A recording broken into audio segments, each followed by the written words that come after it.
ధనుష్ నటుడిగా అందరినీ ఆకట్టుకున్నాడు. దర్శకుడుగాను మెప్పించాడు. సింగర్గా, లిరిక్ రైటర్గా, నిర్మాతగా ఇలా అన్ని రకాలుగా ధనుష్ తన మార్క్ వేస్తున్నాడు. ఇక రీసెంట్గా జాబిలమ్మ నీకు అంత కోపమా అనే సినిమాతో కుర్ర ఆడియన్స్ను ఆకట్టుకున్నాడు.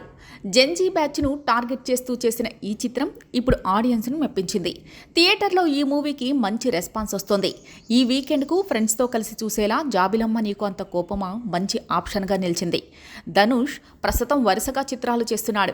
హీరోగా కొన్ని ప్రాజెక్టులు నటిస్తూ దర్శకత్వం వహిస్తూ ఇంకొన్ని ప్రాజెక్టులు కేవలం దర్శకత్వం చేస్తున్న చిత్రాలు కూడా ఉన్నాయి. ఈ క్రమంలోనే జాబిలమ్మ నీకు అంత కోపమా వచ్చింది. తన మేనల్లుడు పవిష్ ప్రధాన పాత్రగా పెట్టి కొంతమంది కుర్రాళ్ళు కుర్రబామలతో జంజీ ప్రేమ కథని చూపించాడు. ఈ తరం లవ్ ఎలా ఉంటుంది, ట్రెండ్ ఎలా ఉంది అనేది చూపించాడు. ఇక తాజాగా ఓ రిహార్సల్స్ వీడియో నెట్టింట్లో ట్రెండ్ అవుతోంది. ఇందులో ధనుష్ నటించి చూపించాడు. దాన్ని పవిష్ ఎగ్జిక్యూట్ చేసే ప్రయత్నం చేశాడు. కానీ ధనుష్ ఎనర్జీ లెవెల్స్ను పవిష్ ఏమాత్రం మ్యాచ్ చేయలేకపోయాడు. ధనుష్ చేసిన దాంట్లో కనీసం 10% ఎఫెక్ట్ కూడా పెట్టినట్టు అనిపించడం లేదు. ధనుష్ చేసిన దానికి పవిష్ చేసిన దానికి పొంతనే లేదన్నట్టుగా జనాలు మాట్లాడుకుంటున్నారు. ఇక ధనుష్ ఎంత పెద్ద స్టార్ అయినా కూడా ఆమె కాలు తన టీషర్ట్తో తుడిచాడు. గ్రేట్ అంటూ ఇంకొంతమంది కమెంట్ చేస్తూ ఉన్నారు. ధనుష్ ప్రస్తుతం కుబేరా సినిమాతో తెలుగు ఆడియన్స్ ముందుకు రాబోతున్నాడు.